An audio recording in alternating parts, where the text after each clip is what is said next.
Welcome to Drumbeats, the must-listen-to podcast which explains why Indigenous partnerships are the key to securing successful outcomes in natural resource and infrastructure investment in Canada. Hi, I'm Mark McNack, and my co-host Robert Brandt and I are today discussing the establishment of the Major Projects Office, which will be based in Calgary, Alberta, as well as the Indigenous Advisory Council and what that means for foreign investors. The establishment of the Major Projects Office and the IAC is one of the most important initiatives of Prime Minister Mark Carney as he seeks to reposition Canada's trading relationships away from its southern neighbor and across the world. As important is strengthening the unity of the Canadian single market and breaking down provincial and territorial boundaries so Canada can reach its full potential for all its citizens, Indigenous and non-Indigenous. Good afternoon, Rob. Great to see you. I think you're up in Northern Ontario today. Yeah, good morning, Mark. And hello from beautiful Thunder Bay on the north shore of Lake Superior. I'm here to talk to a group of First Nations about a power project. Fantastic.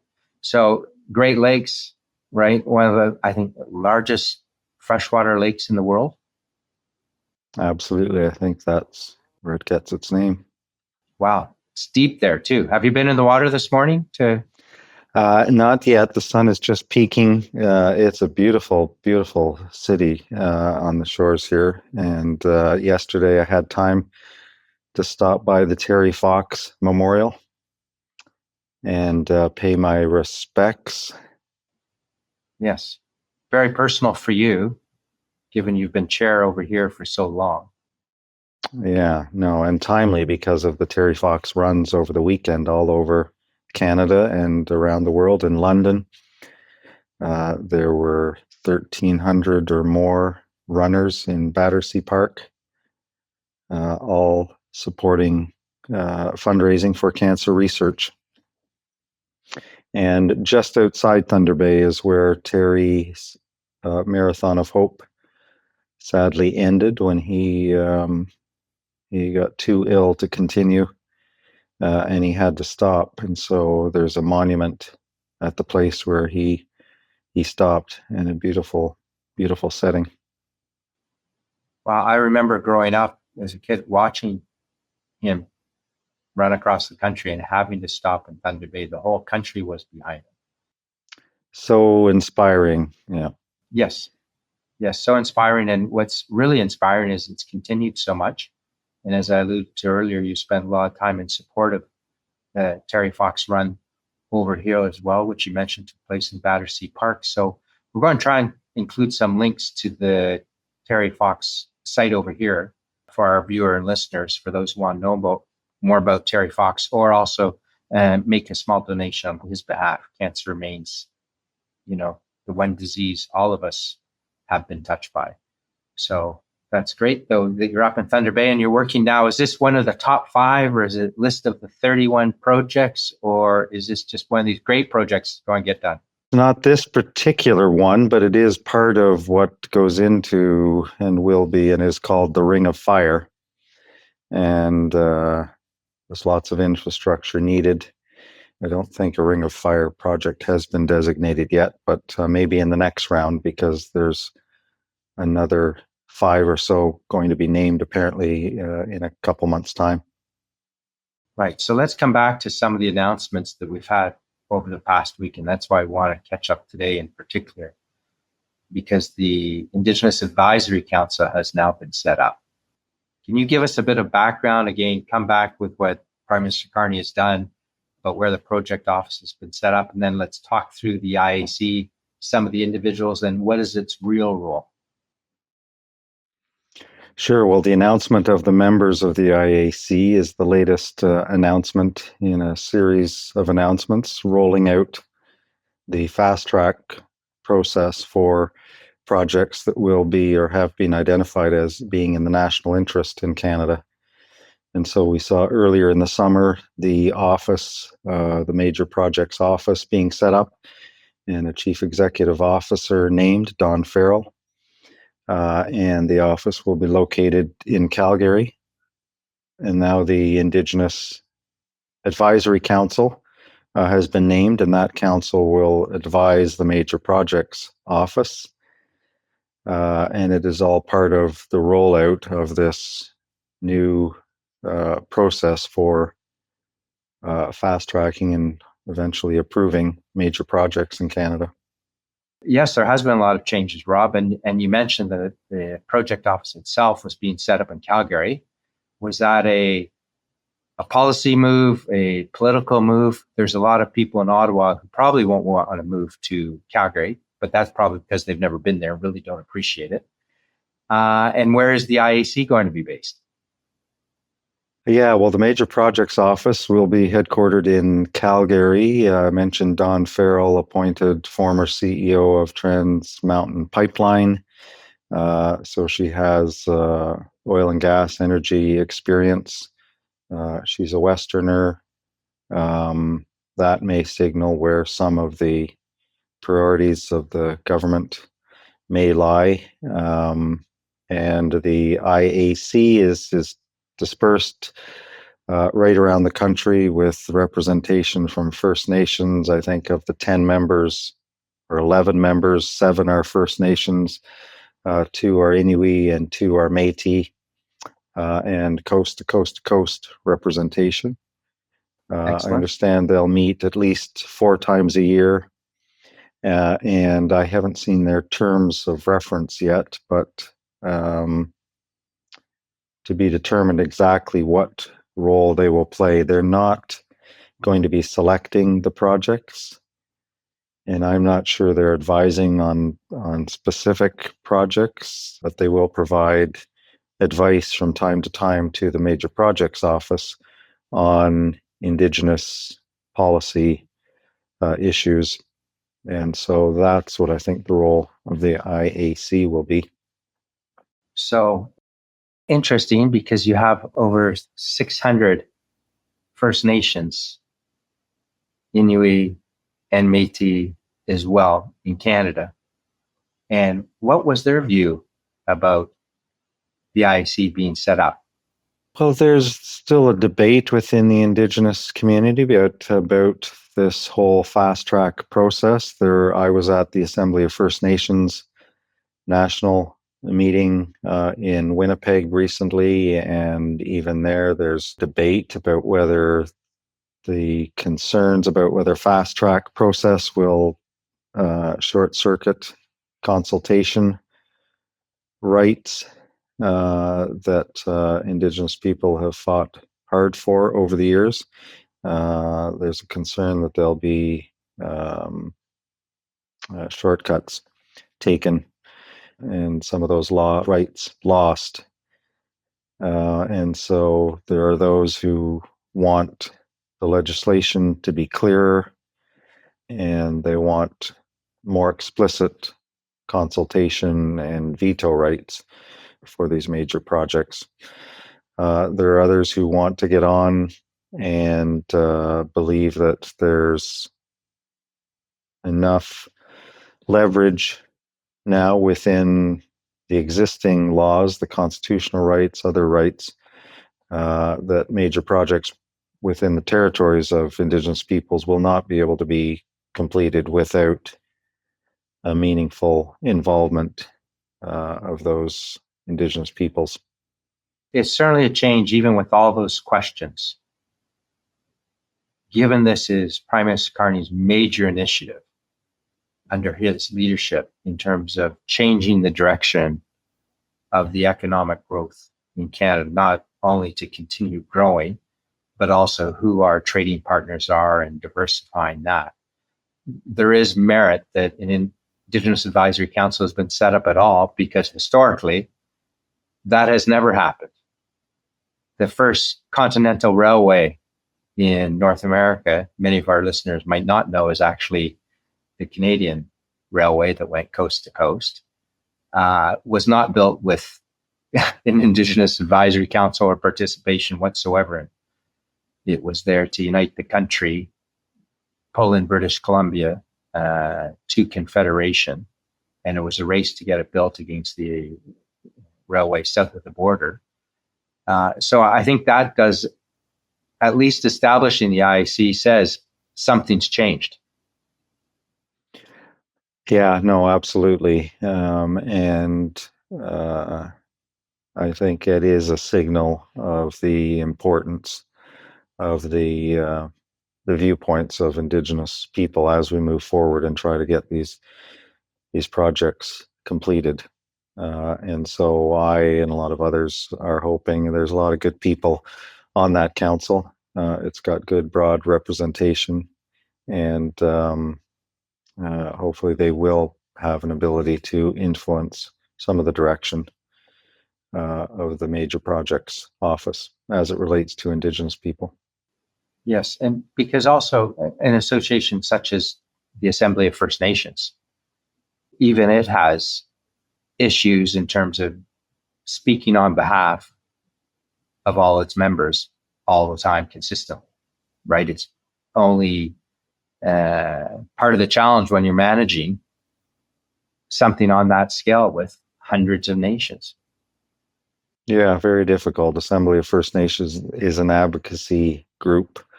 That they're not rights holders themselves, and trying to get consensus on any issue is not always easy. From the feedback you've heard, do the First Nations have a different perspective on the merits of the IAC versus the Inuit versus the Métis? They've had different experiences as Canadians. Yeah, that they have different rights. I mean, all three groups are protected under the Constitution, but the Inuit, for example, have specific self-governing modern agreements. First Nations are split between those who have treaty rights as well. Others are on unceded territories with some of their rights still to be determined. And in the meantime, you have the government under pressure to move, because I think everybody agrees that the project's processes have moved too slowly in the past, and that has discouraged investment in Canada and outside of Canada. And so there's, I think, broad support for the initiative. There are some issues with the process that the government went through to get legislation passed and whether the legislation is perfect. But most people would like to see this initiative be successful. Yes. And they have announced the first 5 projects, which actually aren't new projects. They're already on their way, if I understand correctly. Can you speak to some of that, Rob? Yeah, I'm sure they selected, their first announcements. They want those to be successful, and they've selected projects that are, for the most part, well on their way to completion or to final finance investment decisions.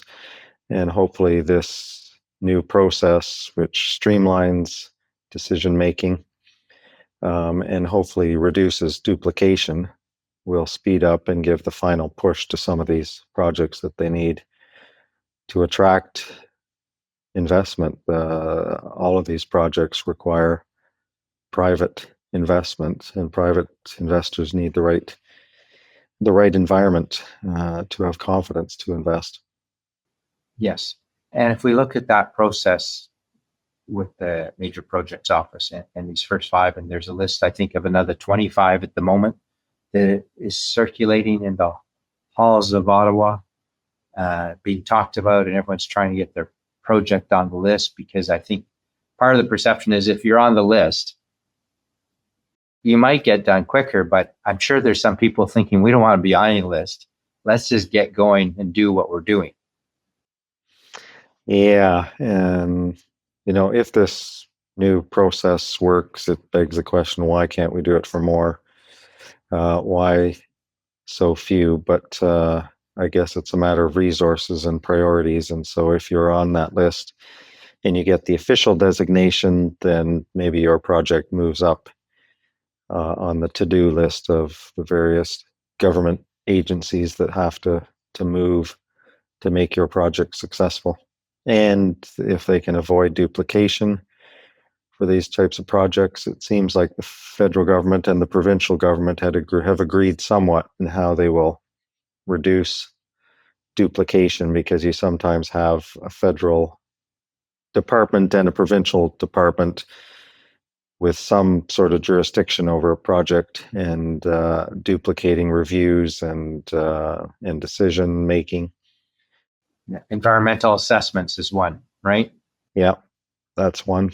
And that's one area where you're seeing Indigenous people sort of take over those processes in some cases. They're starting to, governments are delegating authority to Indigenous communities to run that process themselves, so they're completely confident and happy with the results and the outcome. And so they should really, wherever anybody lives, you would want to be involved in the environmental assessment of something that is going to happen in your neighborhood. Now, in the UK, there's a lot of NIMBYism, as you'll recall that word from all the time spent here, which has prevented things getting blocked. But at the end of the day, the Indigenous peoples have this right, this constitutional right. So it's going to happen whether anybody likes it or not. So why not then give them that responsibility for doing that assessment? I think they, on the whole, would feel a responsibility to the country and the province as well, that they've taken on that ability. I just see that as a win-win. Now, of course, if you're a lobbying firm in Ottawa, that might not be such an exciting prospect to know now you have to travel more and more across the country. But that's only good for everybody, I would think. Yeah, the more involved the Indigenous communities are in projects that are going to affect them, whether it's environmental assessments or other processes, the better. They are the people who are going to be most affected. If things go wrong, the impacts will be directly felt by them, sometimes for years or generations to come. And so who better to assess and think long-term about some of the impacts of these projects. It's funny, I was in Rama, the Chippewas of the Rama First Nation just recently for an Indigenous law camp. And on also a part of Northern Ontario. Did you meet our chief? Chief Ted Williams, yes. Who we've spoken to before. Good. Beautiful territory on Lake Couchiching. And there are fishnets, stone fishnets in the lake that have been carbon dated to 4,000 to 5,000 years ago.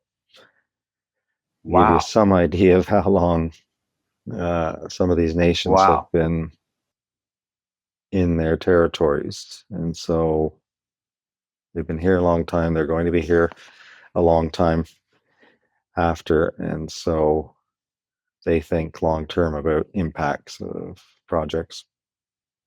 Absolutely. So, as you know, living in the United Kingdom, 1066 and all that was kind of we lost a lot of the locals during that time, and certainly their own authority over the land here. It isn't thought of in that way, but it's certainly true. And what about the provinces and territories? What did they think of the initial list? Of course, Ring of Fire wasn't on it, as you mentioned, but were they generally supportive of the initial 5, and how has there been response? Yeah, I think generally supportive. As we've said, these projects are underway for the most part, and that there is general support for them. I think there's some who wish their project had been identified, but the government has said they're going to announce another 5 or so in a couple of months. So hang tight. They won't be able to satisfy everybody. As you said, there's a list that was leaked of maybe 32 that they're apparently in consideration for this national interest designation. 5 to 10 announced before the end of the year, and others as they roll out. So we'll see. I'm sure they are keenly aware of wanting to disperse geographically and in other ways these designations. Yes. And I guess the other news that has come out is there's been some recent polling. Canadians, one of the reasons Prime Minister Carney, I think, took the job and certainly got elected was having the perceived competence and experience to deal with our southern neighbor. That issue has kind of dropped down a little bit in terms of the list, if I understand, because what's now happening, these are bread and butter issues. Yes, the tariffs are causing problems. Yes, people are losing their jobs and the economy slowing. Now people are like, well, that's all great, but what are you going to do for me? Which is kind of back to normal. Housing costs are still high, et cetera, et cetera, et cetera.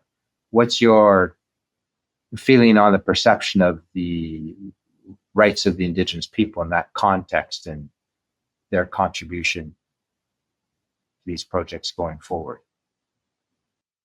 Good question. I think the poll, which I saw headlines, but the poll you were referring to, there was some hesitation. I can't remember the numbers, but in the population concerned about, I think, projects getting bogged down because Indigenous people wouldn't approve them or were giving too many Yes.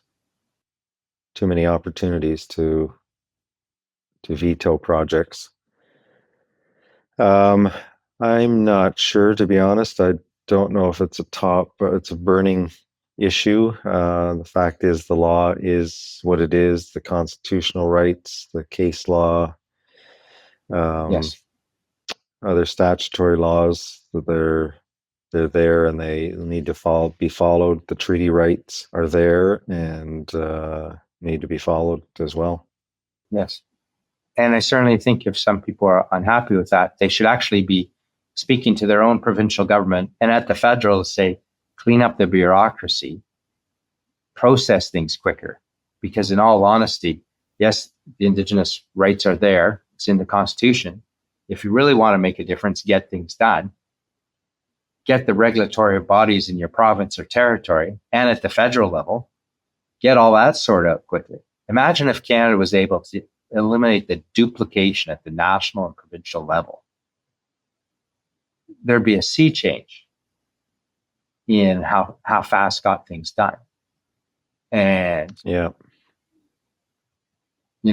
because there's as much work to be done there as there is with the Indigenous nations. Absolutely. And I think our Prime Minister appreciates that. He comes from finance. He comes from global finance. He knows how international investors view Canada, and he knows the issues that need to be addressed. Whether this government will be successful or not, I think everybody applauds the effort. Yes. And with this process, the Major Projects Office and the I set up for a foreign investor that we meet with over here, Rob, and that we talk to over here, and you do as well. How big a factor is this whole Major Projects Office and the IEC and what's going on there? If anything, it should be making Canada a more attractive place because of the focus on get things done. Absolutely. I think it hits for international investors. I think this is probably the number one issue for them that might change their view about investing in Canada, about the likelihood of success in investing in Canada. It's more evidence of the importance of Indigenous peoples and engaging with Indigenous communities. I think business is already ahead of that curve anyway. I think they understand the value that Indigenous people bring to their projects, and so it's not just a question of what do we have to do to comply with the law. I think more companies are appreciating if they want a successful project, they need local engagement with the Indigenous people. Yes, so that's kind of, if you're a successful company today or you're working on a project in Canada, you're probably already working with the Indigenous peoples in the community concerned, and you know the importance of that. So this is just how do you speed up the process, because they already know the way to succeed. And businesses want to succeed long term, right? With the investment in natural resources or hydro or energy or all the defense issues now being discussed, you want to work with good long-term partners. And the Indigenous people have proven that time and time again. So I think for foreign investors, international investors, it remains do what needs to be done. Do your homework, get engaged early, and you will have the best opportunity to succeed. But there will be a budget this autumn. It's been identified. Carney has said that we're going to run a deficit to get a lot of this necessary investment done, which again reinforces Canada has a strong balance sheet. If you look at it and share of debt as a percent of GDP, even though there's been a lot of spending in the past few years, Canada still is in a very good position for long-term investments. So if they're made in the right place on infrastructure and natural resources and energy, that's all good for the economy and for investors. Defense investments, we live in troubled times, and defense brings good jobs. Of course, you don't want to have to use it, but if you don't have it, you're going to be in a desperate spot. So I think that's even more positive for foreign investors looking that Canada is finally starting to really be serious about what needs to be done to secure its place, not only in North America, given the southern neighbor, but also its place in the world, and make a stronger contribution to NATO, to the Arctic. New icebreakers are coming, have been commissioned, which is all great. So looks like a lot going on, Rob. So look forward. You're on your way to, when this gets released on Thursday, you'll be here in London again, which will be wonderful. I'll be back in the city of London, yes, and looking forward to catching up, Mark. Great. Okay, Rob. Super. Enjoy the rest of your time in Thunder Bay, a great place, and look forward to seeing you later in the week. Sounds great. Thank you for joining Rob and I today in a special podcast where we discussed an issue of critical importance for our listeners and viewers. Mark your calendars for the upcoming 2026 summit taking place on the 8th of April. Be sure to share, subscribe, and leave a review on your favorite podcast channel. Thanks for listening to Drumbeats. Until next time.